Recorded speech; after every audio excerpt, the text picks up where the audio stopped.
Bonjour, bienvenue dans ce nouveau numéro d'À l'heure du golf proposé par MyGolf Media en live et en clair sur l'ensemble de nos réseaux, c'est-à-dire Facebook, LinkedIn et YouTube. Merci de nous rejoindre pour cette émission. Je vous lance un petit court jingle et puis je vous explique un petit peu de quoi on va parler ce soir.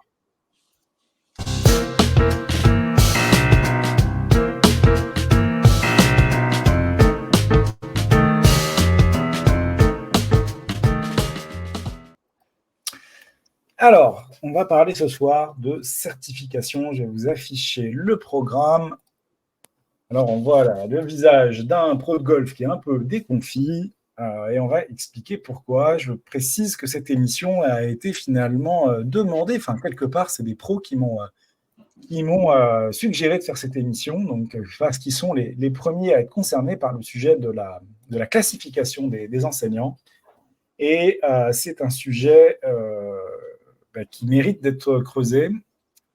Alors, avant ça, je vais faire un petit peu de promo pour MyGolf Media, juste pour vous dire qu'on a diffusé aujourd'hui une émission qui est réservée aux abonnés, seulement aux abonnés de MyGolf Media, qui est le livre PGA Tour, mot de tête pour McIlroy. C'est un débat entre moi et Stéphane Mourgue, un débat enflammé où moi j'ai joué le pessimiste et Stéphane l'optimiste sur ce sujet des tournois de golf professionnels. Je vous invite à découvrir ça sur le site. Et je vais vous présenter nos invités. Bonsoir François. Bonsoir. Bonsoir Lionel. Bonsoir. Bonsoir Olga. Bonsoir. Et bonsoir Stéphane. Salut Laurent, salut Lionel, salut François. Merci à tous les quatre d'être avec nous. On a un retardataire et on a eu pas mal de désistements. Messieurs les professionnels, vous êtes pros, vous êtes là. Les autres, je ne sais pas. On va voir. On va commencer par vous présenter un petit peu. Alors, on a François qui est un petit nouveau dans l'émission. C'est notre nouveau ce soir, parce que Lionel et Stéphane et Olga étaient déjà des habitués. Allez, François, quelques mots sur toi. Est-ce que tu peux nous donner un petit peu ton petit pédigré? Bonjour à tous. Je suis pro depuis 1988. J'ai été 20 ans pro à l'Isle-Adam et ça fait 12 ans maintenant que je suis pro à Aix-les-Bains, où je me plais beaucoup. Et j'ai beaucoup de chance d'être dans un club associatif où j'ai beaucoup les mains libres, disons, pour les équipes femmes et filles dont je m'occupe. Voilà. J'ai beaucoup voyagé pour apprendre le golf, apprendre mon métier. J'ai été chercher beaucoup d'infos aux États-Unis avec des grands noms du golf où j'ai essayé de m'introduire dans leurs académies pour apprendre mon métier parce que les messages que j'avais en France m'avaient un peu déçu. Ça a un peu changé maintenant, mais voilà. Donc, quand j'étais jeune pro, j'ai passé beaucoup de temps aux États-Unis. J'ai eu la chance d'avoir des gens qui m'ont aidé, les Américains qui m'ont ouvert les bras. Pour ça, je leur dis merci parce que ils ont toujours cette curiosité de savoir que quand un pro européen va chez eux, je me suis retrouvé un jour pour l'anecdote 4000 pros dans un amphi. On était trois pros étrangers, 2 Suédois et un Français. Et c'est vrai qu'ils ont beaucoup de choses à nous apprendre. À une époque, ils étaient quand même un peu plus aguerris que nous dans l'avancée du golf moderne, on va dire. Et moi, j'ai beaucoup appris d'eux et j'essaye au fur et à mesure de toujours apprendre. Je pense qu'on apprend tous les jours dans notre métier. Des gens qui se disent être des master pro qui n'ont plus rien à apprendre. On va y venir de ça. On va y venir. Voilà. Alors, merci François pour ces quelques mots. Lionel, quelques mots sur toi, même si les abonnés t'ont déjà vu. Oui, alors au niveau enseignement, en fait, j'ai enseigné pendant une quinzaine d'années. Je me suis occupé de la PGA au niveau des enseignants à une époque où on cherchait à constituer des diplômes et des validations. Voilà, l'histoire a bien avancé depuis. Merci Stéphane et Olga. On ne vous présente plus, mais je vais quand même vous demander de vous présenter. Alors, moi, je suis une jeune golfeuse, on peut dire ça comme ça, malgré mon âge. Donc, j'ai passé 60 ans. J'ai commencé à jouer au golf à 45 ans. J'ai eu de la chance parce que, comme François expliquait, j'ai pas trouvé les repères et j'ai pas été inondée des repères négatifs. Tout de suite, formée par méthode Bill Owens, et c'est Stéphane qui m'a enseigné avec les façons très ludiques, très faciles. Et donc, j'ai passé pro 7 ans plus tard. Et voilà, mon expérience golfique, il n'est pas énorme. Mais j'ai une expérience pédagogique parce que j'étais entraîneur de patinage artistique de l'âge de 23 ans. J'ai coaché des sportifs de haut niveau sur glace, patinage artistique sur glace. Donc, j'ai quelques notions de pédagogie. Et je laisse la parole à Stéphane. Tu as presque tout dit. Moi, j'ai changé de vie en 1995.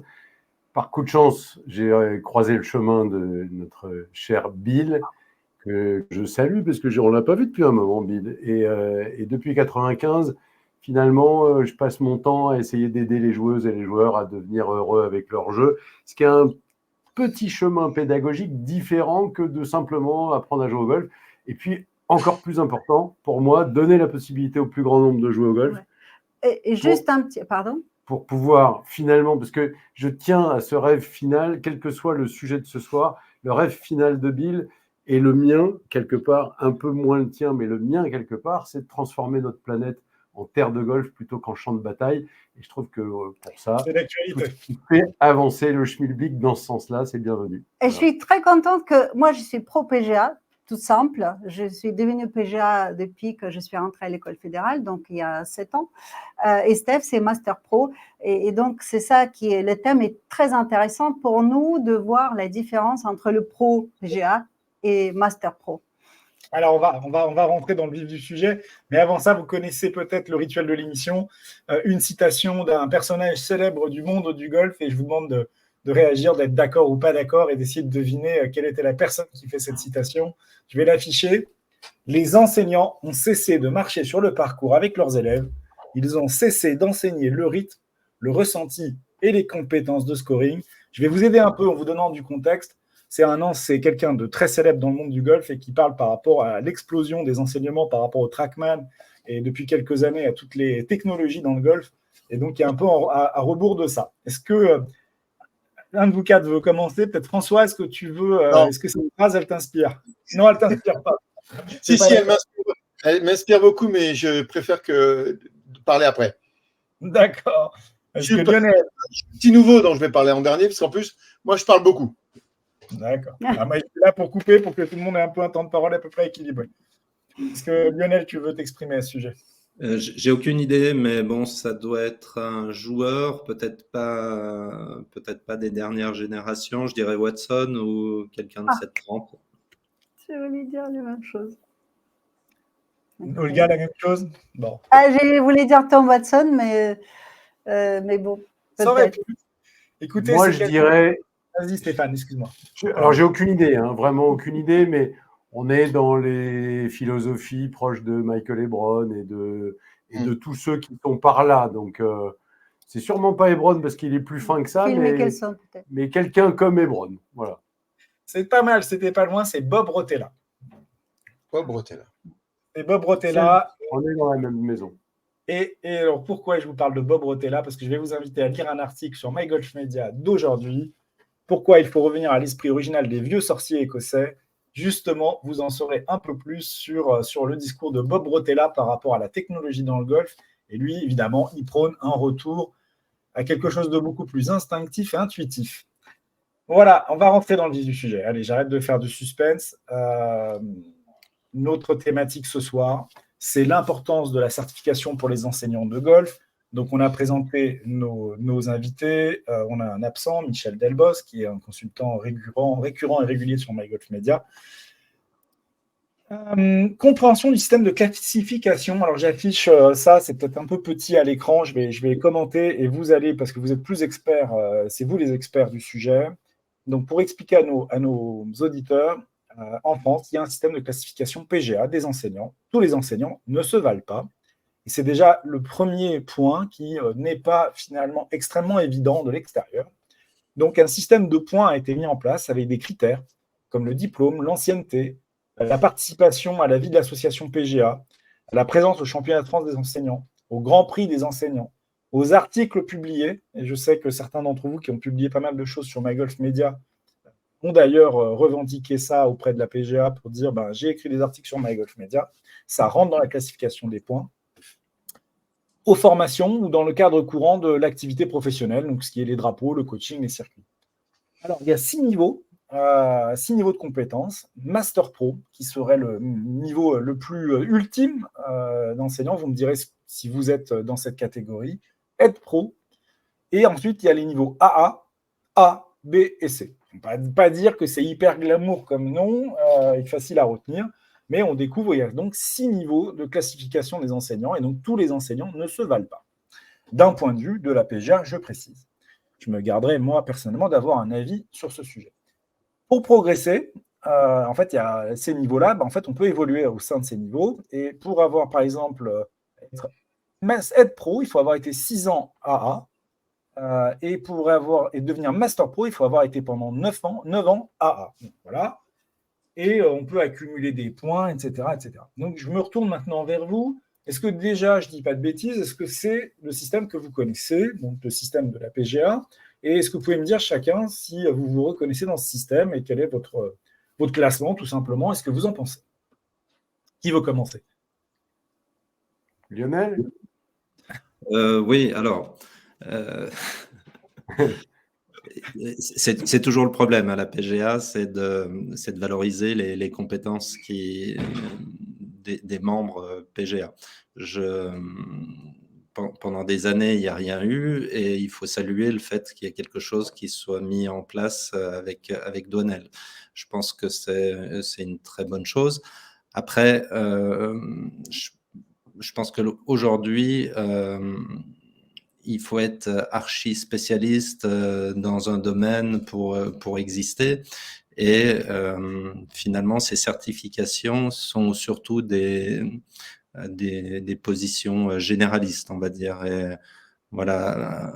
Alors, ça permet aux gens de se rencontrer. Déjà, ça, c'est une bonne chose. Ça permet aux gens de se remettre en question. C'est aussi une bonne chose. Mais voilà, je pense que c'est la base des la base des choses. Aujourd'hui, les vrais très très bons se reconnaissent pas forcément dans ces certifications. Alors après, le métier, tu as les 6 ans, les 9 ans, etc., etc. Au fil des choses, le métier après reconnaît les bons. Et finalement, pour moi, c'est la meilleure des certifications. C'est quand, au sein de la PGA, il y a la volonté de souligner le mérite d'un enseignant ou d'un autre pour des raisons spécifiques. Voilà, je pense que aujourd'hui, la vraie certification, c'est quand il y a 10 mecs autour d'une table et qui sont d'accord pour dire lui, c'est un bon. C'est vrai que c'est le plus simple. François? Oui, des gens qui voulaient réagir sur ce sujet. Oui, alors moi, je trouve, pour avoir été pas mal à l'étranger, je trouve que je devais donner l'exemple du Canada. Si demain je devais aller au Canada, le fait que je sois par exemple aide pro, ça va être beaucoup plus facile pour moi pour trouver un travail. Alors que si je suis classe C, et même pas, ils vont ouvrir mon dossier. C'est pas moi qui le dis, c'est eux qui me l'ont dit par téléphone.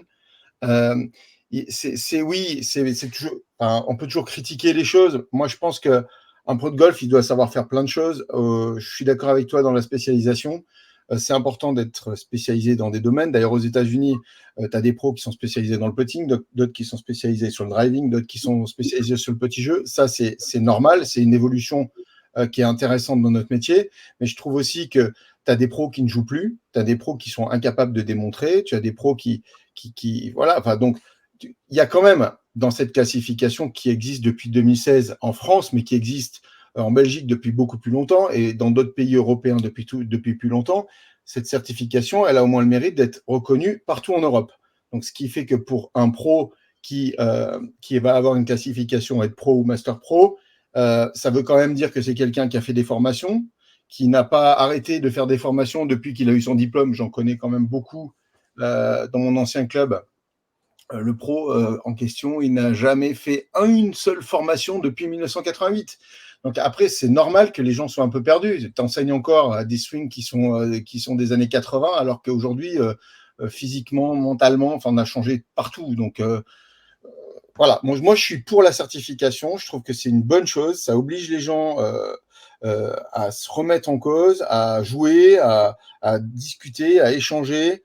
Je tiens à te remercier, Laurent, parce que je trouve que ton site MyGolfMedia est vraiment intéressant parce qu'il a donné la parole à des pros qui n'auraient jamais eu la parole, qui étaient dans leur coin, et toi, tu es allé voir ces gens-là et tu leur as donné la parole. Ils ont des choses aussi à dire.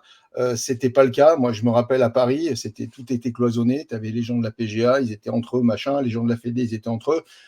Moi, à l'époque, quand je suis passé quand même 6 ans au Doral chez Trump, avec Robert Neal, jamais personne m'a demandé ce que j'avais fait. Il y a des pros qui ont été tout de suite classés. Il y a des pros qui ont passé leur diplôme en très peu de temps. On le sait, c'est pas, tu peux pas devenir pro en une semaine. Donc, c'est pas parce que tu as bien joué que tu passes pro en une semaine. Oui, qu'on leur assure un minimum, je suis d'accord, mais c'est important. On va revenir là-dessus, François, je te remercie. Parce que là, ce que tu dis, ça va être intéressant. On va faire réagir sur d'abord Stéphane et Olga, et après, on va revenir là-dessus. Et je voudrais réafficher la question de Sébastien qui, donc je vous précise, j'ai oublié de le faire au début de l'émission, que les internautes, vous pouvez nous poser des questions pendant le live. C'est d'ailleurs l'intérêt du live pour qu'on puisse y apporter une réponse. Je vous lis la question, messieurs et madame. Comment un joueur peut connaître les classifications des pros ? Je ne sais pas si Stéphane et Olga, vous pouvez prendre cette question dans votre escarcelle pendant que vous faites aussi votre réponse sur ce qui vient d'être déjà dit sur cette classification. Allez, Stéphane, je vous laisse la parole. Donc déjà, pour rester sur le schéma global, est-ce que la classification est plutôt bien ou pas ? Oui, on valide à 400%. Ensuite, il y a de vraies questions qui se posent. Pour moi, il y a très peu de valeur, en tous les cas en France. Et comme le disait François, la vraie valeur, elle est si on est Doubla ou Head Pro ou Master Pro, cette valeur compte à l'international. Donc ça, c'est un vrai plus. Mais aujourd'hui en France, tant que les 1500 ou 1600 confrères membres de la PGA ne sont pas tous dans cette classification, finalement, on est en train de créer de la valeur, mais il faudra probablement attendre au moins encore une dizaine d'années pour qu'on puisse se dire, OK, on est tous classifiés. Donc, ça veut dire qu'on a tous fait une démarche spécifique pour aller apprendre plus ou moins dans un domaine de prédilection, parce qu'on ne peut pas tout savoir sur tout. Et nous, c'est pour ça que d'ailleurs, moi, j'ai voulu rester dans mon domaine spécifique très, très particulier, aider les mauvais à devenir moins mauvais, aider les gens à devenir heureux avec leur jeu. C'est du mental, c'est de l'harmonie, c'est pas de... Comme je le dis depuis tout longtemps, on est très bon pour les très mauvais. Et on est content d'être là. Et si on est classifié dans cette catégorie-là et qu'on est bon dans cette catégorie-là, super. À l'image d'une équipe en Formule 1, vous avez besoin d'un mec qui desserre les roues. C'est pas un saut métier de desserrer les roues. Hein. Quand on fait ça en moins de 2 secondes, changer 4 roues au pit stop, il y a 16 mecs, il n'y en a pas un qui fait la même chose. Et ce sont 16 ténors dans leur domaine.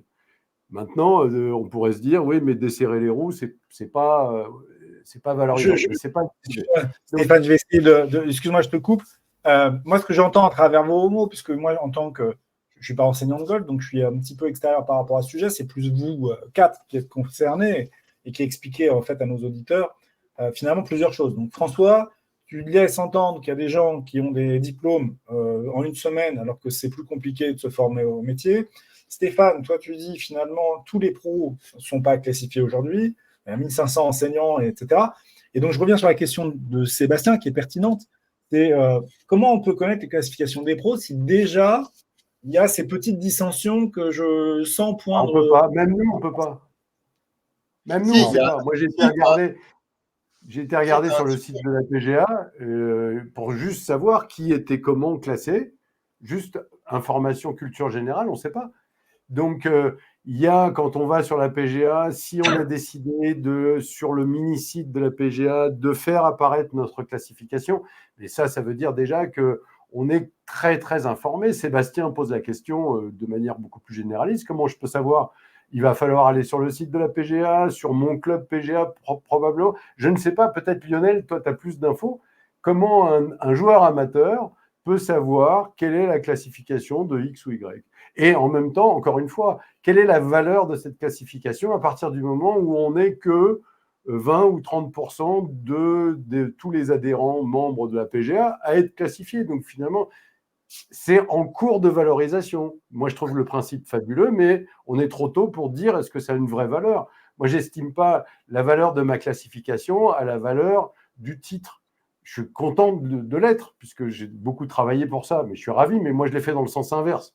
Je me suis passionné pour tout ce que je pouvais apprendre pour aider les autres à apprendre, et à la finale, ça a créé des points qui m'ont fait que j'ai pu me classer. C'est un bon Mais c'est Stéphane, je vais essayer de donner la parole. Je te remercie maintenant à François, et puis je reviendrai à Stéphane et Olga après.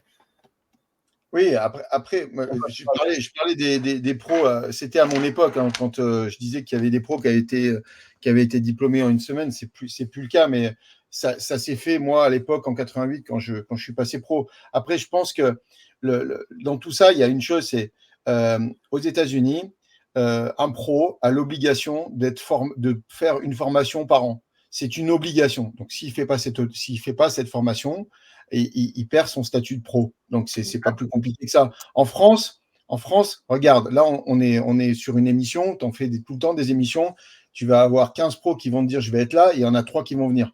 Donc, c'est la problématique en France, elle est là. Donc, après, moi, je dis que ceux qui se bougent, ceux qui font les choses, ceux qui font avancer, c'est normal qu'ils aient une valorisation. Voilà. Si on n'est que 25%, la problématique, elle n'est pas là. C'est qu'aujourd'hui, quand un client va arriver au golf, comment il va choisir son pro? C'est ça la vraie question. Est-ce qu'il le choisit? François, excuse-moi, je te coupe. Et on a encore une question d'un auditeur. On est là aussi pour échanger avec eux. Je prends Sébastien à nouveau, puis j'ai d'autres questions derrière que je vais afficher. Il y a aussi des remarques qui ne sont pas toujours sympas, mais bon, on va jouer le jeu. Sébastien dit les certificats TPI, donc, pour ceux qui connaissent le Titleist Performance Institute, et les diplômes Leadbetter. Leadbetter, c'est aussi un organisme, David Leadbetter, quelque part certifié des enseignants. Ça apporte quoi aux élèves? Alors, je vais quand même passer la parole à Lionel, qu'on a essayé de faire tourner tout le monde, le temps de respecter le temps de parole de tout le monde.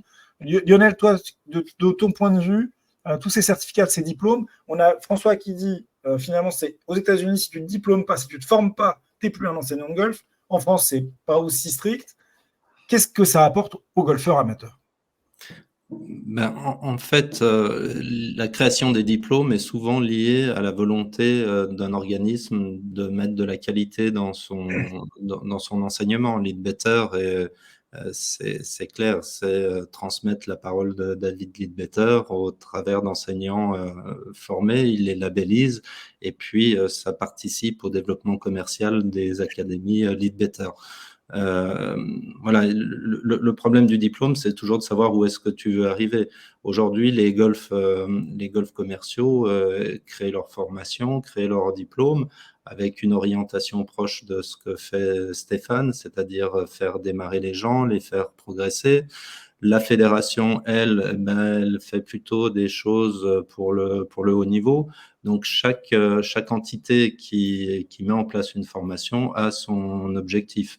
Alors, pour l'amateur qui arrive dans un club et qui veut prendre des cours, peu importe que le mec soit de haut niveau, hein, le label qui fonctionne bien dans les clubs, c'est un ancien du Club Med. Hein, et voilà, et ça, c'est aussi un label d'un certain état d'esprit et d'une certaine convivialité.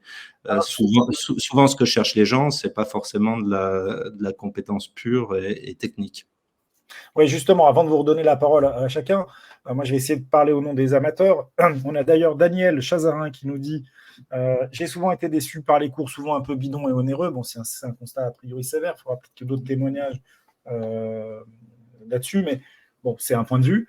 Mais moi, si je me mets à la place des amateurs de golf, c'est vrai que, bon, ça fait je ne sais plus combien d'années que je suis dans le golf, et la certification, j'en ai à peu près, c'est un serpent de mer, j'en entends pas parler finalement. Objectivement, on n'en entend pas parler, et quand on est amateur de golf, je ne pense pas que ce soit la première chose qu'on regarde quand on veut aller vers un pro. Par contre, à l'inverse, je me mets à votre place, surtout si vous avez fait les efforts d'avoir les points et d'être dans le haut du classement, bah c'est un petit peu pénible de ne pas être reconnu à sa juste valeur. C'est un peu ça le sujet. Olga, Stéphane, et puis François, peut-être après sur cette question d'être reconnu à sa juste valeur. On en discutait, tu penses bien que ce sujet nous passionne, et ce matin, on en discutait avec Olga. Vous avez, et là, il y a un vrai sujet, mon cœur d'amour adoré. Coach PGA, vous avez compris qu'elle a commencé à jouer tard et elle est rentrée dans le sérail entre 45 et 53 ans.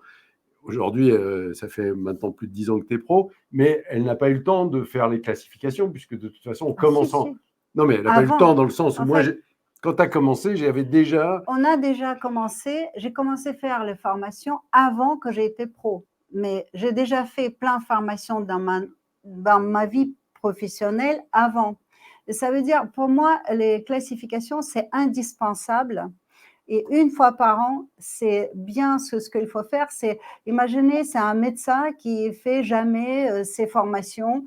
Pendant 10 ans, il ne sait pas les nouveautés, nouveaux traitements, etc. Donc, c'est une problématique. D'ailleurs, il y en a plein. J'imagine qu'il ne le faut pas. Coach de golf, et il s'adresse à humain. C'est comme un médecin qui va soigner son élève. Il a besoin d'avoir les compétences. Et une fois par an, je pense que c'est logique faire des formations, mais pas vraiment techniques. Moi, je trouve que les techniques, ça ne donne pas la possibilité d'être un bon pédagogue et enseignant, parce que nous, on donne la possibilité des gens apprendre à jouer au golf et pas, on va dire, apprendre comment il faut utiliser les techniques. Je pense que plus contact humain, pédagogique que technique. Merci Olga de revenir un peu sur le thème. Excuse-moi Stéphane, juste sur la valeur, Laurent, je te coupe. Je vais juste… Oui, vas-y Stéphane. Olga, aucune classification. Moi, la plus haute. C'est quoi la différence entre nous deux quand on va donner un cours aujourd'hui? Moi, je dis, il n'y en a pas. Donc, si tu veux, le vrai sentiment de valorisation, il y en a un qui a cette classification et l'autre qui n'a pas. Aujourd'hui, Olga, elle donne des cours au même tarif que moi. Elle est demandée autant que moi, entre guillemets. Bon, il se trouve qu'on a fait de l'enseignement bicéphale. Mais vous voyez, ça ne veut rien dire au final.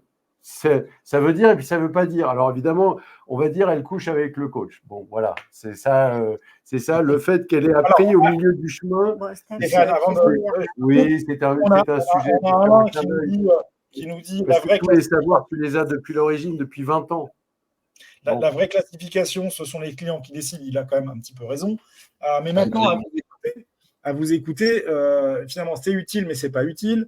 Ça distingue, mais ça distingue pas. Donc, on voit bien qu'on est quand même devant un problème. C'est-à-dire que cette classification, vous avez tous commencé par dire qu'il fallait faire quelque chose, voilà, parce que c'est peut-être un peu le Far West. Et puis, finalement, c'est pas si simple. On va laisser réagir peut-être François et Lionel après. François. Ouais, en fait, moi, je trouve que c'est la problématique, on la voit dans les réactions des gens aussi, c'est pourquoi je choisirais un pro plutôt que celui-là. Je pense quand même que la classification valorise quand même l'expérience d'un enseignant au cours d'une carrière. Donc ça, c'est un point qui doit être mis au point. Moi, je suis vraiment pour que tous les ans, les pros aient l'obligation d'avoir une formation au moins sur 1 ou 2 jours. Je suis d'accord aussi avec Olga sur le fait que je pense qu'on parle trop de technique et on ne parle pas assez de pédagogie, et on ne parle pas assez de mental.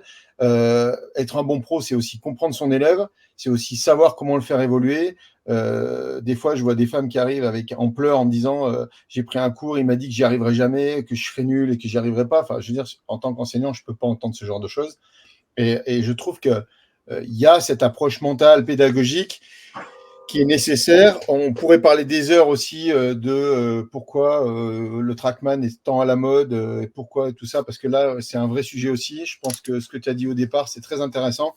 Je pense qu'il faut revenir aussi à des fondamentaux. On a des outils qui sont exceptionnels aujourd'hui, mais il faut savoir les utiliser à bon escient et pas ne se servir que de ça parce qu'on n'est plus des profs de golf. Donc alors, ça, je te coupe.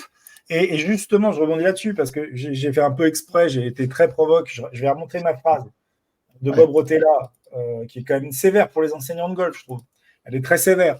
Les enseignants ont cessé de marcher sur le parcours avec leurs élèves, ils ont cessé d'enseigner le rythme, le ressenti et les compétences de scoring. Je pense que je m'attendais à ce que vous disiez tous un peu, c'est un peu pas vrai.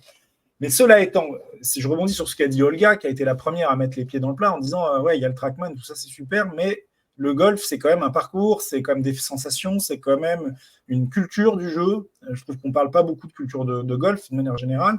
On le fait sur MyGolfMedia, mais je ne vous cache pas que ce n'est pas les articles les plus lus et ça m'attriste toujours.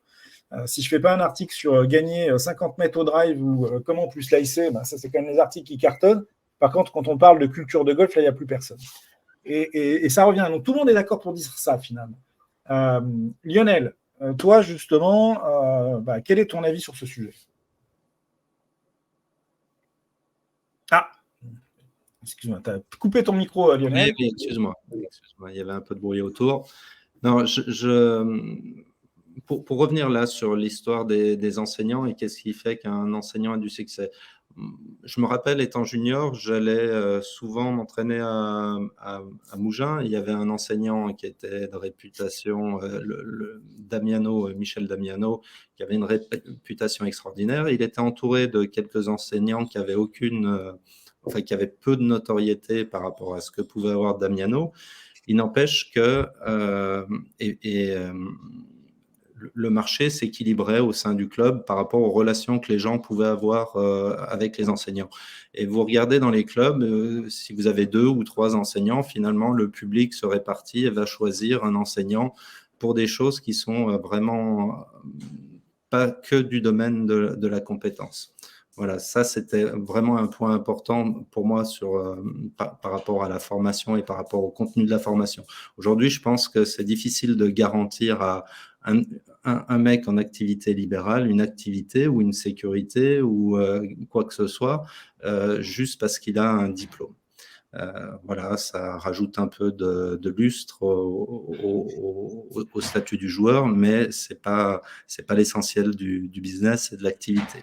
Pour revenir sur ta question sur l'enseignant, sur le parcours, vous voyez, aujourd'hui, tout le monde utilise un petit peu trop le Trackman et voilà, mais ça va se lisser dans le temps et c'est normal que les nouveautés, aussi intéressantes que ça, attirent beaucoup l'attention. Mais Je précise que tous les 3, vous êtes équipés, a priori. Enfin, Lionel, je ne me souviens plus. Alors, Ouais, on est en cours d'équipement stable. Voilà, mais aujourd'hui, c'est sûr que ça a fait progresser beaucoup l'enseignement et qu'il y a énormément d'enseignants qui s'appuient dessus. Voilà, chaque période a ses modes et on a tous appris le golf à un moment où il fallait une ceinture de leadbetter pour bien jouer et puis voilà, on n'en voit plus beaucoup aujourd'hui. Stéphane, je t'ai coupé la parole tout à l'heure. Excuse-moi, j'essaie de vous faire tourner un petit peu tous les 4. Moi, je suis toujours très intéressé pour faire un jour un sujet sur la différence entre enseigner et apprendre. Et j'ai l'énorme chance d'avoir fait venir Michael Hebron à Paris, chez nous, pendant une semaine entière. On a passé 8 jours. Tu peux préciser qui est Michael Hebron? Parce que moi, je connais, mais je ne suis pas sûr que tout le monde connaisse Michael Hebron, qui doit avoir 80 ans aujourd'hui. Alors, il a été en 1991, il a été meilleur coach des États-Unis. Donc déjà, ça fait un petit titre. Puis, comme il est membre de plusieurs universités, plusieurs académies, plusieurs endroits, il a vraiment un CV qui est long comme l'histoire. 2 bras. Okay. Technique, ouais. Et plus que le bras. Et en fait, son constat, en 91, quand il est meilleur coach des États-Unis, il se rend compte que 3 sur 5 des élèves qui viennent le voir ne ressortent de son cours avec aucun apprentissage, aucune compréhension. Donc, il s'est posé la question, il dit, mais comment je peux être aussi titré et comment je peux être le meilleur coach des États-Unis et mes élèves, plus de la moitié de mes élèves ressortent avec aucun bénéfice dans le cours. Donc, il est parti, lui, depuis 91, chercher comment l'être humain apprend. Donc, il a pris une autre voie et il a dit, et d'ailleurs, c'est son credo aujourd'hui, il dit, je pense qu'aujourd'hui, on aurait tout intérêt à apprendre moins sur la technique et à apprendre plus comment l'être humain apprend, puisque techniquement, on a une bonne connaissance et biomécaniquement, je pense qu'aujourd'hui, on a atteint des stades, pour ceux qui se sont intéressés, à une connaissance qui est assez fine, mais qui est très éloignée de l'apprentissage, parce qu'à partir du moment où on ne sait pas comment l'autre apprend, on ne fait que déballer des contenus, et puis qui, à l'arrivée, font qu'on devient un enseignant, mais pas un apprentisseur. Et là, moi, il y a un vrai sujet qui nous anime, c'est comment on peut, comme disait François, rassembler nos confrères et dire, allez, faisons plus d'apprentiseurs que d'enseignants, si c'est possible. Maintenant, ça, c'est peut-être je me trompe complètement, mais je pense que le métier aurait besoin de ça. Maintenant, il y a forcément deux poids, deux mesures. Et c'est un vrai sujet complexe, hein, de comprendre comment l'être humain apprend. Nous, aujourd'hui,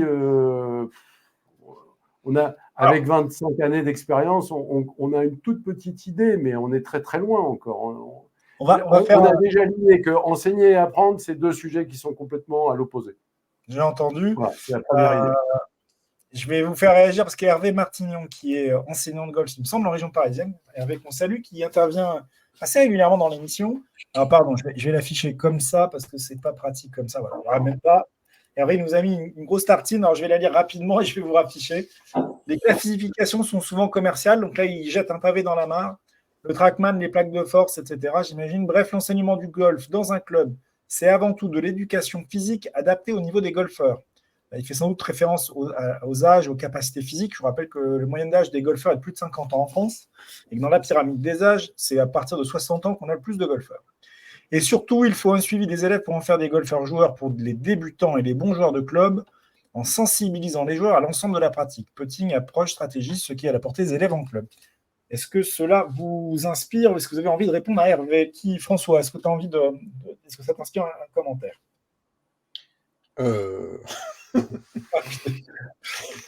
Oui, Hervé, oui, je vois, Hervé. Comment on peut pas répondre comme ça de but en blanc. C'est compliqué. On parle du trackman aujourd'hui. Si tu n'as pas de trackman, est-ce que tu as des clients? Est-ce que tu veux parler du sujet que tu n'avais pas un trackman toi perso? Exactement. Moi, je peux en parler parce que moi, j'avais un FlightScope et j'ai vu ce que ça donnait. Donc, j'étais obligé d'acheter un trackman. Pour moi, en tant qu'enseignant, que ce soit un FlightScope ou un trackman, sur les données du club, ça donne exactement la même chose.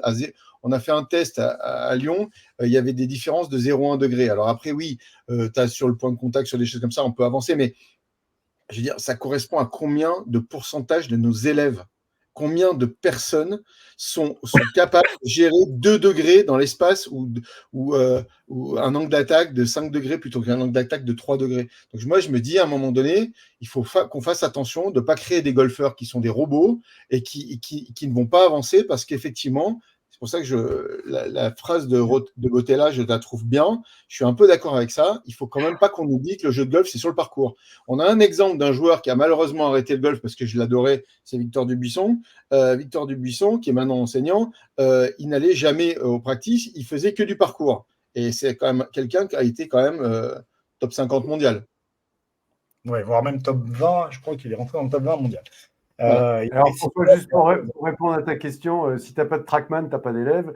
Nous, on a un trackman ici dans le studio, mais c'est un studio privé pour nous. Et on n'a pas de trackman et on a beaucoup d'élèves.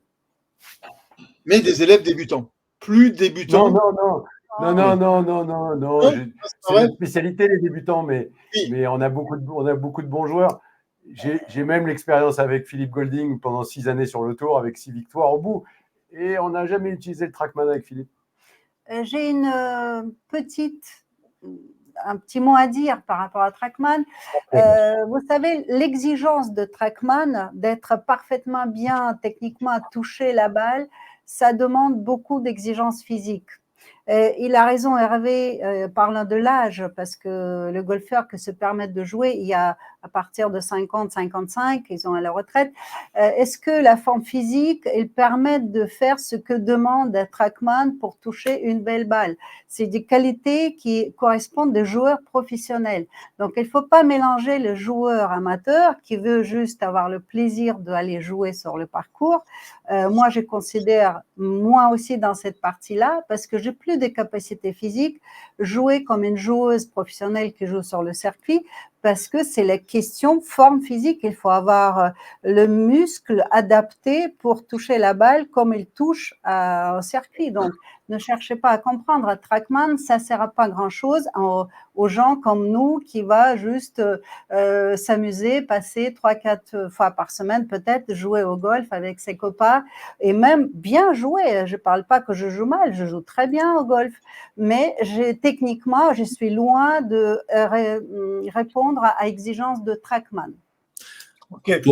Pour moi, oui, pour moi, au niveau commercial, aujourd'hui, la vraie sphère commerciale du golf, c'est sur YouTube. Vous avez aujourd'hui des joueurs amateurs qui sont extrêmement bien informés d'un point de vue technique, ce qui était loin d'être le cas à l'époque où on a démarré le golf, où il y avait 3 livres traduits en français. Donc aujourd'hui, vous avez des petits gars qui progressent très très vite, qui progressent en regardant, en travaillant avec leurs profs, mais aussi en prenant de l'info, en faisant des retours aux enseignants. Aujourd'hui, dans les qualifications PGA, ce serait sympa d'avoir une qualification pour, enfin, de mettre en valeur des gens qui réalisent des vidéos de qualité au niveau technique et au niveau du contenu. Voilà. Je pense que c'est là que les choses se passent aujourd'hui. Encore plus qu'avec le Trackman, c'est sur la capacité à communiquer des idées, à communiquer de la technique par le visuel. Alors, c'était très intéressant de parler du Trackman parce que c'est un sujet dans le sujet. Je voudrais qu'on revienne sur la question de la certification. Je voudrais que vous nous parliez maintenant, on va aborder un deuxième thème. Je vais essayer de faire avancer un peu l'émission, là, j'ai pris un peu de retard. L'impact sur vos carrières. Je voudrais bien avoir vos témoignages sur ça, que vous reveniez de manière synthétique sur cette certification, ce que ça vous a apporté, ou en sincérité, ben non, ça ne m'a rien apporté et ça n'a pas de valeur ajoutée, ou au contraire, oui, etc. Donc, allez, on va commencer par François, on fera ensuite Stéphane et Olga, on finira par Lionel. Je répète, quel impact la certification a eu sur votre carrière? Est-ce qu'il y en a eu une ou pas? François. Alors, l'impact au niveau de mon salaire ou de ce que je pourrais gagner, il n'y a eu absolument aucun impact par rapport à ça. Nous, on est 3 enseignants à Aix-les-Bains. On est en salarié pour la partie des équipes. Il n'y a pas de différence. Par contre, sur certains de mes clients, ça a eu une différence, oui. Et ils ont apprécié qu'en fait, que ma classification bouge parce que ils savaient que je me donnais du mal pour aller faire des formations, des choses comme ça.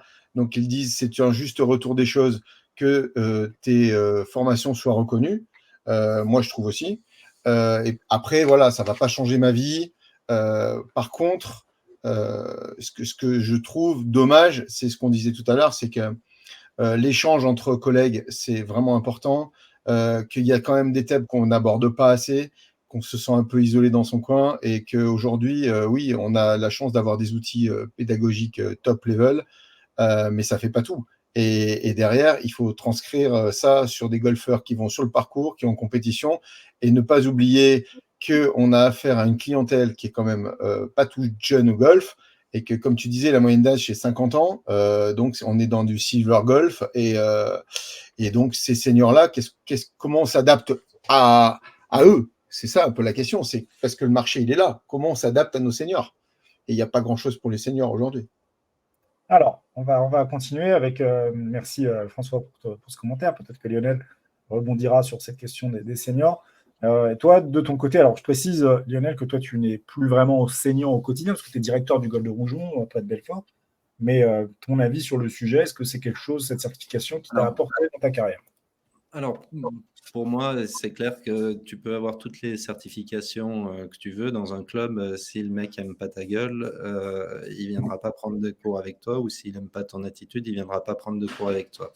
Aujourd'hui, je suis un petit peu retiré de l'enseignement, mais j'ai au sein de mon club un pro, Julien Demangey, que je salue, j'imagine qu'il regarde l'émission, qui ressemble à l'ensemble des pros français. Il est un peu isolé puisqu'il est dans un club et qu'il travaille beaucoup. Et comme il travaille beaucoup, il n'a pas le temps d'aller faire les petites formations et les petits stages à gauche, à droite. Aujourd'hui, sa stratégie pour développer son activité, c'est pas le diplôme, mais c'est la reconnaissance au travers d'une école de golf et de quelques joueurs sportifs de très bon niveau. Et aujourd'hui, sa vraie notoriété et sa façon de développer son activité commerciale, c'est de dire, écoutez, regardez au sein du club, vous voyez les enfants, vous voyez quel niveau de jeu ils ont aujourd'hui.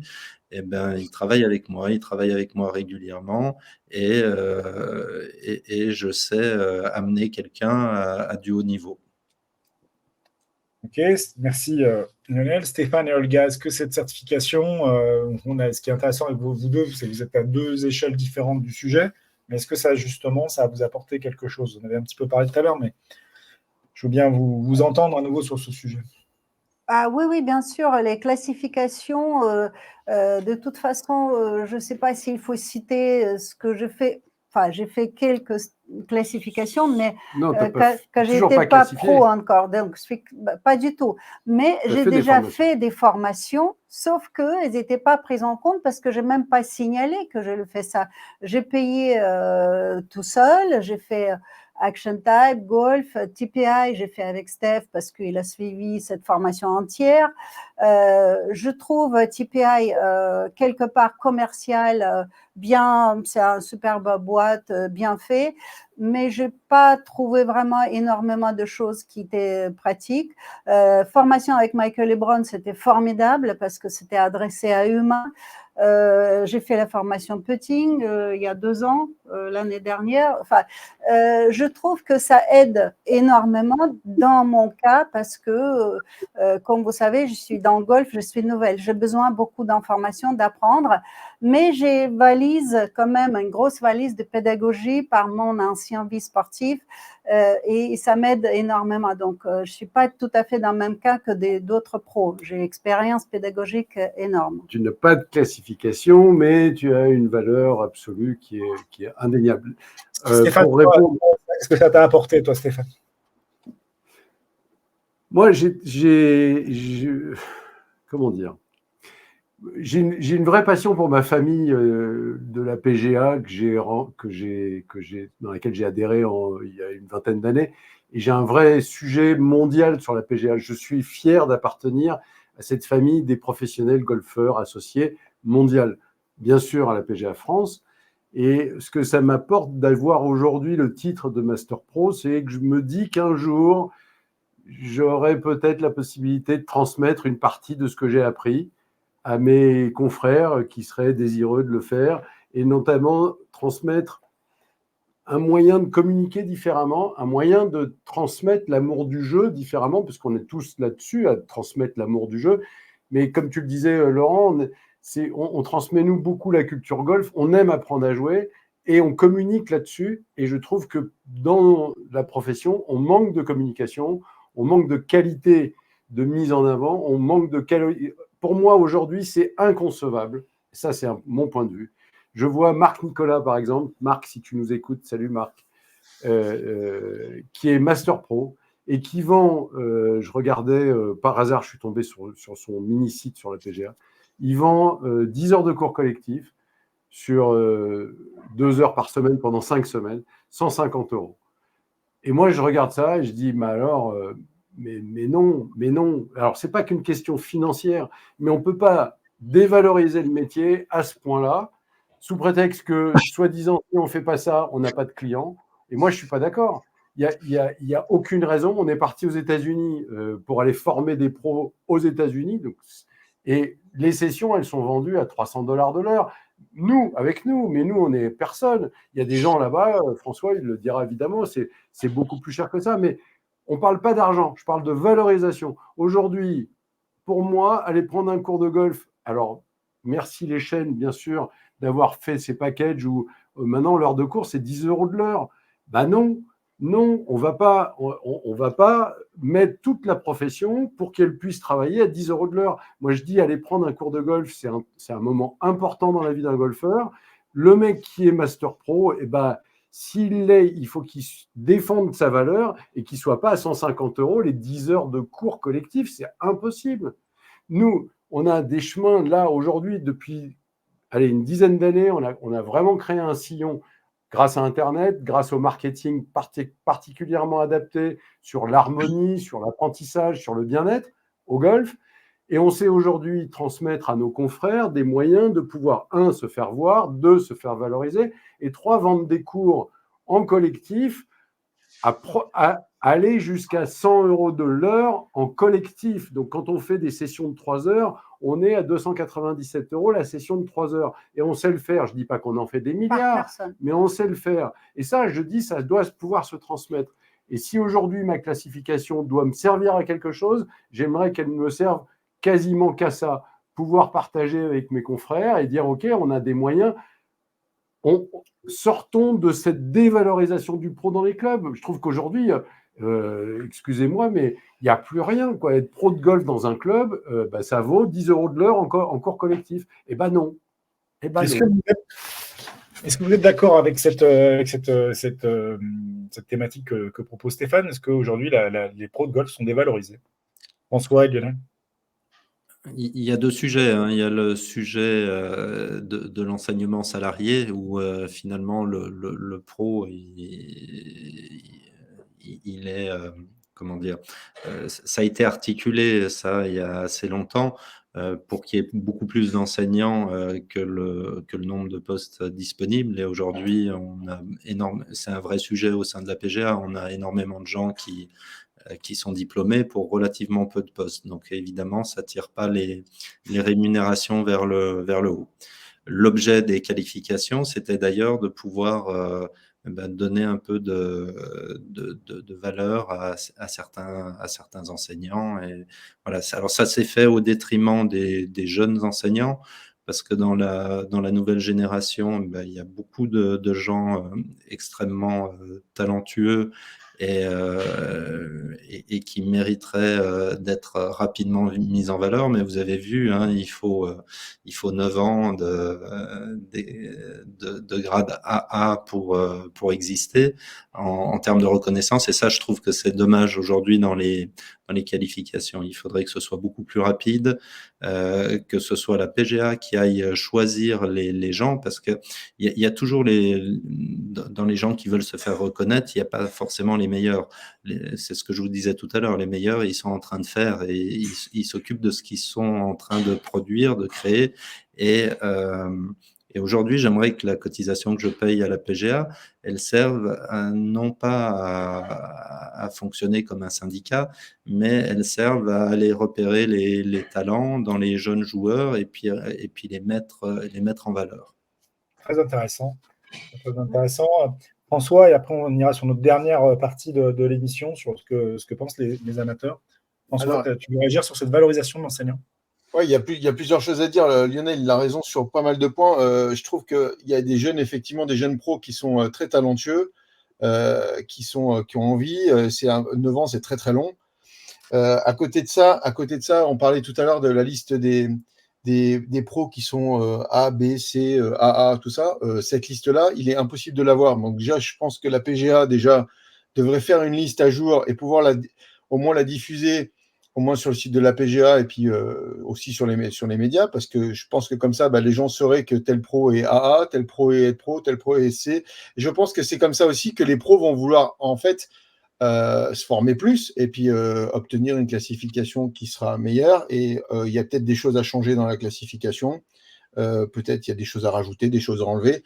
Effectivement, un pro qui fait des vidéos, qui s'intéresse, qui est visuel, un pro qui fait des articles avec toi, c'était un problème de se faire reconnaître.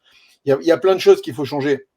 Mais oui, il y a des jeunes talentueux, il faut les aider. Aujourd'hui, je suis triste quand j'entends, j'étais dans un golf au Pays Basque, des pros qui me disent écoute François, voilà, on vient d'être acheté par une chaîne, on va nous payer 10 € de l'heure. Ça fait 35 ans que je suis dans ce métier-là, que je travaille tous les week-ends. J'ai une famille, des enfants. Moi, je me dis, on a beaucoup. Il y a des pros qui sont pas bien. C'est vraiment une catastrophe là, en ce moment. Comme tu disais, Laurent, il y a une crise là. Il y a les pros salariés et les pros indépendants. Il y a le fossé, c'est complètement creusé. Et c'est comme disait aussi Lionel, c'est les gens qui choisissent la valorisation d'un pro.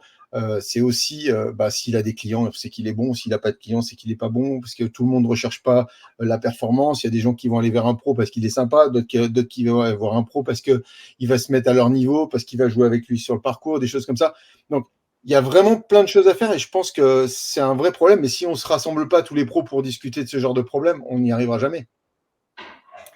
Alors, je peux rebondir juste une seconde sur les messages que je vois passer, parce que je vois passer 200 € de l'heure en collectif. Non, d'abord, c'était 100 €. Et il faut préciser un point très important.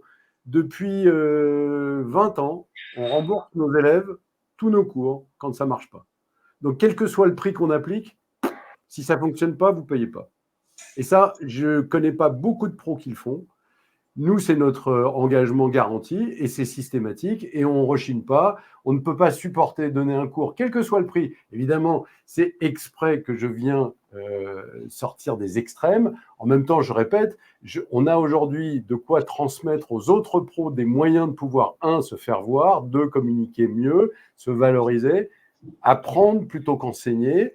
Et à la finale, allez, soyons raisonnables, vendre des cours collectifs à 50 € de l'heure, ce qui ferait par exemple 147 € les 3 heures de cours, quand vous êtes entre 8 et 10 personnes, ça fait tout de suite un petit billet entre 1000 et 1470 € l'après-midi. Ça, c'est possible. Pourquoi nos confrères le font? Pourquoi on ne peut pas le faire? Et à 147 € la séance, on n'est pas hors sujet. Et en plus, si vous garantissez le remboursement, si jamais il y a résultat non trouvé, eh ben, je vous assure que le métier va changer de vision de l'extérieur. Aujourd'hui, malheureusement, je pense que c'est le problème du système. Hein. Le système, parce qu'il y a des chaînes qui opposent d'être un pro salarié, ils n'ont pas le choix. Et malheureusement, quand tu es dans ce système, tu n'as pas de motivation, donner des bons cours. C'est quoi la motivation en fait? Tout le monde a besoin d'être motivé pour avoir les meilleurs résultats ou d'autres choses. Et il y a quand même minimum, c'est des rémunérations qui doivent être conséquentes. On connaît plein de pros qui sont dans l'état catastrophique, ils changent le métier, il va faire vendre les cigarettes électroniques, etc. Parce que ils ont salarié et ils touchent le SMIC et ils n'ont pas le droit de faire leur stage, ils ont le droit de rien. En fait, c'est les systèmes qui bloquent. Je trouve que PGA doit intervenir sur ce plan-là, protéger le pro et pas le mettre dans la misère. Je réponds à Manuel, on est 2 pour encadrer 10 personnes. Ça fait des petits groupes de 5, c'est vraiment c'est du caviar. Je te montre ça, Laurent. Hein, c'est une spécificité du marché français. Hein. Donc, voilà. 75%, vache. Des pros français qui sont voilà. Bon, ben voilà, on y est. À la dévalorisation du métier. Voilà, c'est une intervention, c'est une diapo que j'ai prise sur une intervention de Callaway qui expliquait pourquoi le marché des…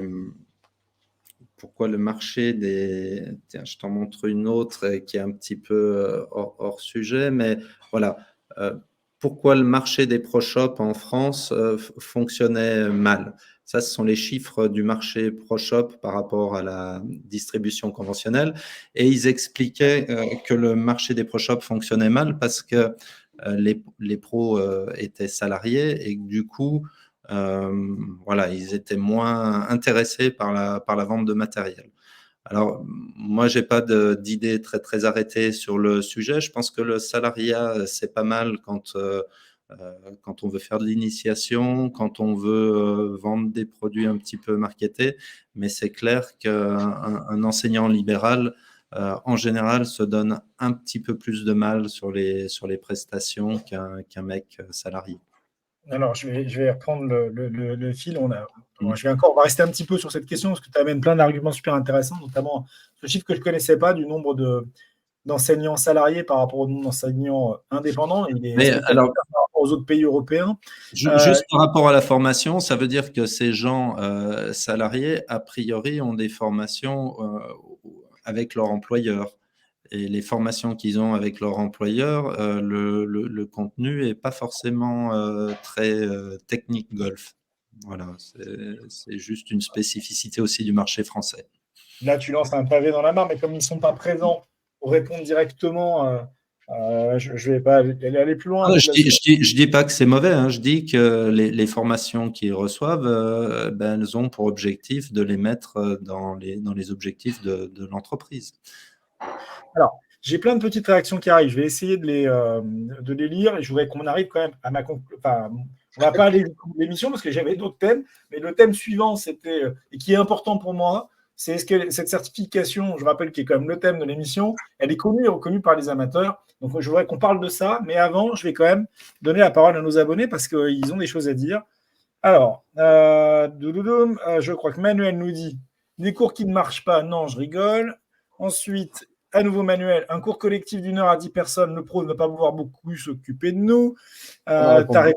Stéphane, tu as répondu. On a ensuite Sébastien qui nous dit une chaîne de golf cherche à fabriquer des nouveaux golfeurs en grand nombre, donc le prix des bas des cours.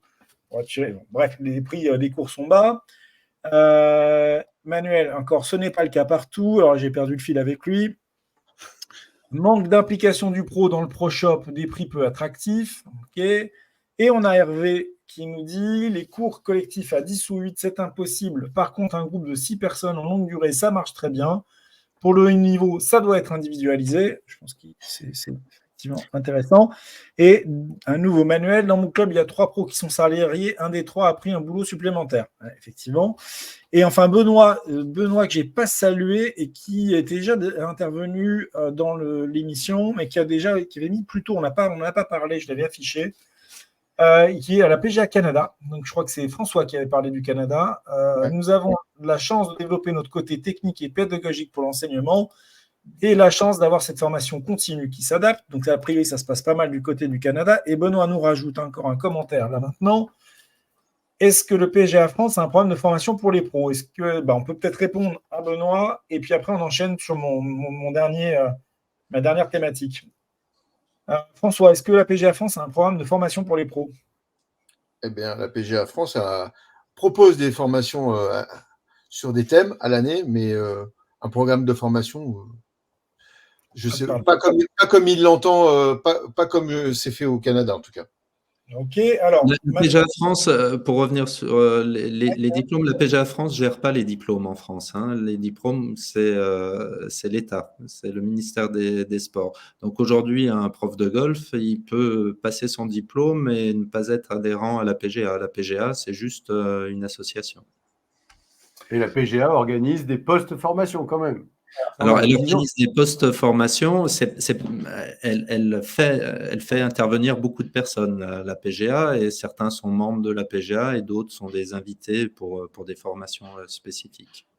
Alors, on va essayer de conclure autour de la perception et la réalité du marché. Je pense que c'était là où on voulait tous arriver. C'est finalement cette certification, est-ce qu'elle est connue et reconnue par les amateurs?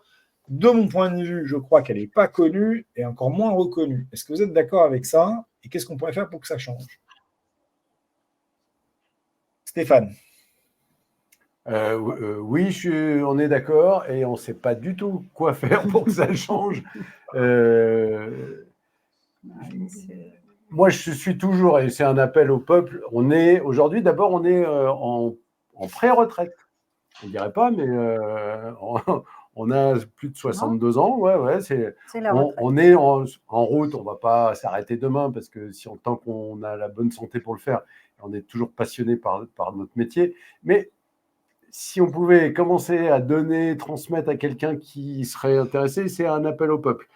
Peut-être pour essayer de faire que ces certifications deviennent un peu plus valorisantes. Moi, je pense que tant qu'on n'a pas, et ça c'était le sujet du tout début, tant qu'on n'a pas mis les 80% des membres de la PGA à faire ces efforts pour aller créer quelque chose pour augmenter sa valeur et augmenter sa certification, le peu que nous sommes aujourd'hui certifiés, bien sûr, on peut s'en réjouir, mais ça, pour moi, ça n'a aucune valeur de l'extérieur pour le public qui ne sait pas comment nous trouver par la valeur et qui ne sait même pas si Master Pro ou Olga Pro PGA, quelle est la différence? Moi, je dis qu'elle est meilleure que moi, donc vous voyez, il n'y a pas de différence.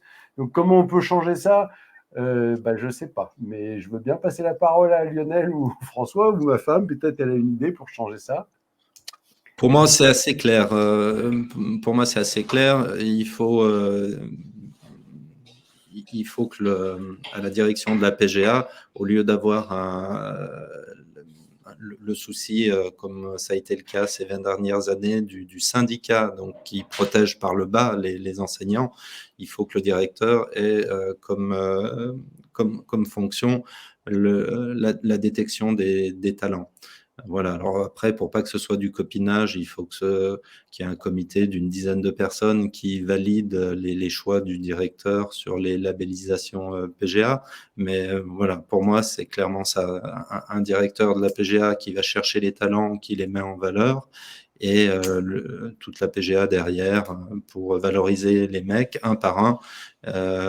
Quand il y a 20 mecs qui auront été valorisés sur des compétences bien spécifiques, je pense que ça va changer petit à petit l'image du métier. J'ai une petite réflexion par rapport à… on dit que c'est l'État qui donne le diplôme. Moi, je pense que c'est l'éducation, c'est à la base qui devrait être plus professionnelle que ça, parce que l'État… j'ai été à l'école fédérale, enfin l'école qui est l'État, j'ai mon diplôme de golf pour enseigner, et pour vrai dire, heureusement que j'avais d'autres expériences, sinon je suis sortie de l'école sans savoir quoi faire avec mes élèves, parce que l'enseignement de comment faire des bons golfeurs, comment en fait apprendre à jouer les gens au golf, il est minime. On apprend à l'école, gestion de clubhouse, comment vendre les forfaits le mieux possible. C'est trop commercial et on ne s'adresse plus aux personnages qui sont en face à nous, qui on a besoin de conseils clairs, précis et efficaces. Donc, c'est une éducation, c'est l'école qui devrait prendre en charge de pros qui sont compétents et certifiés pour puissent donner la possibilité. Et ce n'est pas l'État qui peut s'occuper de ça. C'est éducation, hein. C'est plus compliqué. Je voudrais qu'on entende François sur ce sujet. On ne t'a pas encore entendu, François. Vous avez dit beaucoup de choses. La PGA, ce qu'elle fait, moi je trouve que c'est bien. Il y a quand même les formations qui sont mises en place qu'il n'y avait pas avant. Faut pas dire que toujours que tout est mauvais.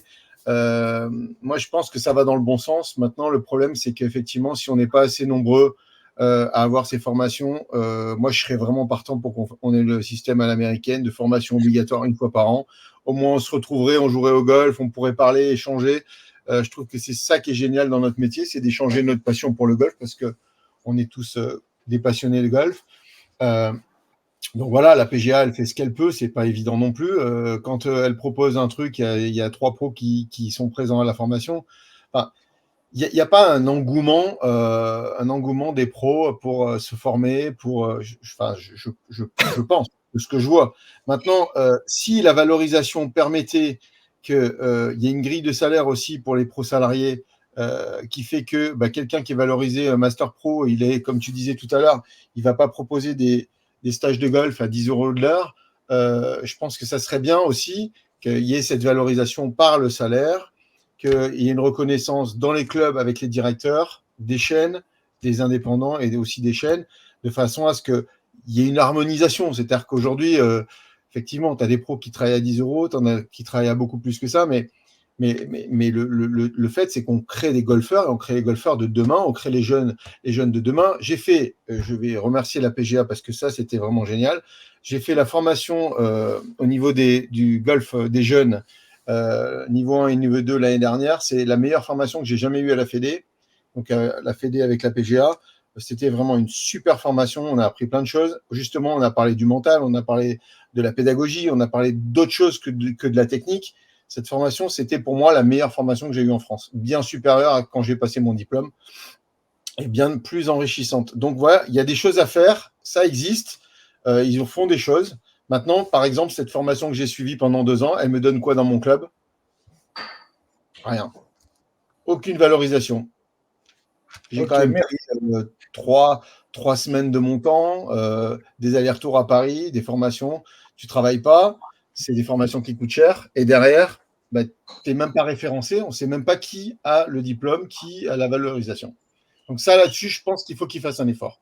Et la liste des pros, qu'on sache qui fait quoi et qui est à quel niveau, je pense que ça dropperait les autres à essayer de monter les échelons, et avec peut-être des modifications. De l'extérieur, moi j'ai l'impression, je suis de l'extérieur, moi je vais me mettre dans une case de simple golfeur, j'ai l'impression que finalement il n'y a pas un intérêt, un consensus général à ce que tout ça, ça soit bien clair. Et du coup, finalement, la question de départ pour les golfeurs amateurs Est-ce que c'est pas opaque? Bah oui, c'est opaque, c'est opaque. Alors, on a eu un commentaire sur lequel je n'ai pas tout compris, je voudrais l'afficher. Bruno, abonné à MyGolfMedia, Bruno, que je salue. Bonsoir, je me suis trop nourri de vidéos sur le net, beaucoup de techniques sur le comment taper et avec un peu de recul, pour pas grand-chose. Que pensez-vous de cette polémique Édouard Montaz? Alors, je ne sais pas de quoi on parle. Je ne sais pas s'il y a une polémique avec Édouard Montaz. Je ne la connais pas, pour être tout à fait franc.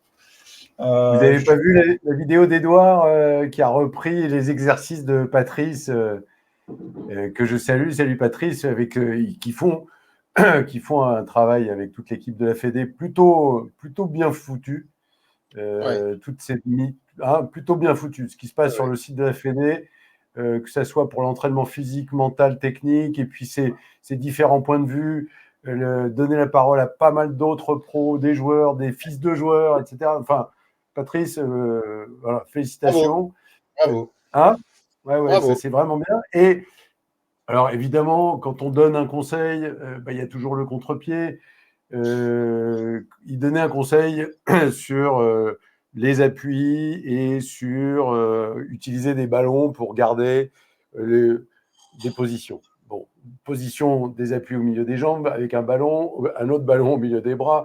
Et Montaz est arrivé et il a fait des bains d'homme. Donc, il a fait une vraie satire de la vidéo qui était plutôt sympathique en disant qu'on en soit encore là 20 ans plus tard, parce que moi, Édouard Montaz, je dis depuis 20 ans qu'il faut jouer avec un swing naturel.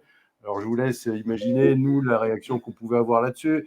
Mais voilà, moi, Édouard Montaz, je dis depuis 20 ans qu'il faut jouer avec un swing naturel, et vous êtes encore là en train de faire un truc où vous mettez un ballon par là. Alors, il avait un gros bibat d'homme, et c'est évidemment impossible à jouer. Et Montaz dit, je vous dis non, Patrice, vous n'avez pas le droit. Ok, Edouard, tu vas au-devant de je ne sais quel ennui. Voilà, la polémique, je ne sais pas s'il y a une polémique, mais moi, je suis tombé sur cette vidéo. Ça s'appelle pas polémique. Est-ce que c'était très à propos? Je me souviens d'Edouard qui avait fait des vidéos pour dire que le système franco-français, les entraînements des Français, c'était nul. Oui. Tu te souviens de ça et qu'il fallait aller voir Edouard pour que ça soit moins nul. Pour moi, Edouard, il a plein de choses à faire partager, ça c'est sûr. Je pense qu'il a peut-être plein de choses à faire partager, mais je pense que ça ne sert à rien de taper sur la tête de nos collègues. Exactement. Je pense que, et ça, à la PGA, je pense que là aussi, il y aurait des choses à dire. Il faut vraiment, on peut être différent, on peut ne pas être d'accord, mais par contre, on doit se respecter. C'est d'ailleurs dans la charte de la PGA de ne pas critiquer ses collègues, et lui, il passe son temps à le faire. Donc, je trouve que ça, c'est inadmissible. Donc maintenant, moi je dis que oui, effectivement, Patrice, les vidéos qu'il fait sur le site de la Fédé, c'est super. Il y a plein de choses, il y a plein de pros qui ont envie d'aller de l'avant. Et grâce à Laurent, et encore une fois, je te dis merci parce que tu donnes la parole à des pros qui ne l'auraient jamais eu. Il faut qu'on avance, et c'est pas en tapant sur les autres qu'on va avancer. Donc aujourd'hui, essayons de faire notre boulot le mieux possible, que nos élèves soient contents, qu'ils partent avec la banane, que nos jeunes dans les écoles de golf soient contents de jouer au golf et continuent à jouer longtemps, parce que sinon on va se retrouver avec une moyenne d'âge à 70 ans et on n'aura plus de jeunes dans les clubs. Lionel, est-ce que tu veux, on va conclure. Je vous remercie tous les quatre. Et merci pour le petit message. J'ai vu qu'il y avait un élève qui avait pris un cours avec moi qui m'avait remercié. Ça fait toujours plaisir parce que ça aussi, ça fait partie des choses en France qui sont regrettables. Quand un élève est content, on ne le sait jamais. Par contre, quand un élève n'est pas content, ça, on le sait très vite. Il n'y a pas que pour les cours de golf. C'est toujours tout pareil. Allez, on va conclure. On n'a pas été au bout de tout ce que je voulais qu'on aborde. Bon, moi, je vais commencer la conclusion, vous m'excuserez, pour essayer de représenter nos amis amateurs de golf. Finalement, l'histoire de la classification, c'est pas si clair. Si vous avez que 20% des gens qui sont classifiés, d'autres qui ne le font pas, les formations ne sont pas obligatoires, etc. Bon, visiblement, vous avez, dans votre métier, messieurs, un petit peu de travail pour essayer d'améliorer tout ça, sans oublier que finalement, le consommateur, pour lui, il y a eu plusieurs témoignages, et je remercie les internautes d'être intervenus. Il y a d'autres critères qu'il prend en compte dans ses choix. Allez, je n'ai pas grand-chose de plus à dire. Je vous laisse à nouveau la parole pour conclure chacun sur ce sujet de la classification. On va commencer par Lionel, François, et puis on finira par Stéphane et Olga. Lionel. Pour moi, il y a vraiment beaucoup de choses à faire encore et le vrai frein aujourd'hui, c'est par rapport au statut salarié des enseignants. C'est clair que c'est un frein. Voilà, je pense que un jeune qui arrive sur le marché, à qui on propose un poste d'enseignant salarié à des salaires relativement bas, va pas avoir le même itinéraire qu'un mec qui intègre un club et qui a besoin de développer son activité, d'exister, de développer son activité. Et voilà, aujourd'hui, je pense que la tendance avec les 75% de pros salariés, on est arrivé à un maximum. Même dans les réseaux, il y a certains golfs qui tentent le retour à une activité libérale parce qu'ils savent que quand il faut donner un cours à 7 heures le matin ou à 20 heures, le mec sera là, que les 10 minutes en plus qu'il faut donner pour pas laisser le joueur en plan, il va les donner et que finalement, à l'arrivée, si les golfeurs sont contents, ils restent dans les clubs et tout va mieux. Merci. Je vais vous demander vraiment d'être synthétique pour finir. On est quand même complètement hors délai. François, ton mot de la fin à toi, et puis après, ce sera Stéphane et Olga. Voilà, qu'on se regroupe plus souvent, qu'on fasse au moins une formation par an, qu'on aide nos collègues qui sont pas bien, et que ceux qui se bougent, ceux qui se forment, soient valorisés à leur juste titre. Et voilà, qu'on ait cette valorisation juste, une valorisation la plus juste possible. Et merci à tous. Stéphane et Olga, c'est vous qui allez terminer. Alors, si formation, certification, c'est intéressant, il faut qu'il y a des motivations pour faire les certifications. C'est quoi les motivations aujourd'hui, faire les certifications? Si on trouve la solution de motiver les gens à faire les certifications, d'aller plus loin, c'est là, moi je pense que c'est les clés. Trouver le motivation parce qu'on est tous motivés par quelque chose. Donc il faut un booster hyper dynamique pour justement de motiver les gens d'aller vers les nouvelles connaissances, d'apprendre, pour donner la possibilité à nos élèves de progresser, évidemment. C'est notre seul objectif, que nos élèves ils jouent mieux que nous, finalement. Et moi, j'irais dans le sens de François, bien sûr, regroupons-nous, partageons, arrêtez de tirer les couvertures d'un côté ou de l'autre. Personne n'est bon, personne n'est mauvais, il n'y a que des différences. On a besoin de ces différences pour vivre ensemble et pour que notre jeu passe de 400 000 à 1 million de golfeurs, parce que 400 000, ce n'est pas un chiffre, il n'y a rien, il n'y a pas de golfeurs en France. Et au milieu de ça, on dit qu'il y a trop de pros et pas assez de golfeurs. Mais développons le jeu. Pour développer le jeu, Hervé disait on ne peut pas faire un cours collectif à 8 ou à 10, mais ce n'est pas vrai, on a fait des cours collectifs à 50. Mais à 50, attention, on a les pédagogies qui vont bien, mais on a aussi le staff qui va autour. Donc, faisons du regroupement, partageons ensemble, faisons grandir cette grande famille PGA. Et François et Lionel, quand vous voulez, on se fait, je ne sais pas, du partage de compétences pour faire avancer un peu le schmilblick et qu'on revalorise cette magnifique profession. Voilà. Merci à tous les quatre. Merci à nos auditeurs de nous avoir suivis. Merci Stéphane. On est un petit peu en retard. Deux messages. On a le club de Charles jeudi soir. Il reçoit un personnage très intéressant, Monsieur Vaillant, un spécialiste de la préparation mentale qui sort un livre. Donc, je vous invite à regarder l'émission Le club de Charles jeudi soir. Et nous, on se retrouvera aussi vendredi soir pour une émission de bilan sur l'enquête que je vous ai soumise il y a quelques jours sur MyGolf Media. On a changé le site il y a maintenant un peu plus de 2 ans. Jeux-de-golf.org et Jeux-de-golf.tv sont devenus MyGolf Media. C'est important de recueillir vos avis. Pour l'instant, le taux de participation est très inférieur à l'étude de 2021. Donc, c'est important que vous puissiez donner votre avis, que je puisse le recevoir. et je vous commenterai les résultats. Donc, je serai totalement transparent sur les résultats de cette enquête et je répondrai à vos questions par rapport à l'état de l'art, c'est-à-dire l'état de MyGolfMedia en ce moment. Merci à tous. Merci François. Merci Lionel. Merci Stéphane et Olga d'avoir participé. Merci François. Merci à toi, Laurent. C'est une très bonne émission. Merci beaucoup. Beaucoup d'appelés, peu d'élus, beaucoup de désistements. J'en tirerai les conséquences pour la suite des prochaines émissions. À bientôt. Au revoir. Merci. Merci à tous. Super. Merci beaucoup.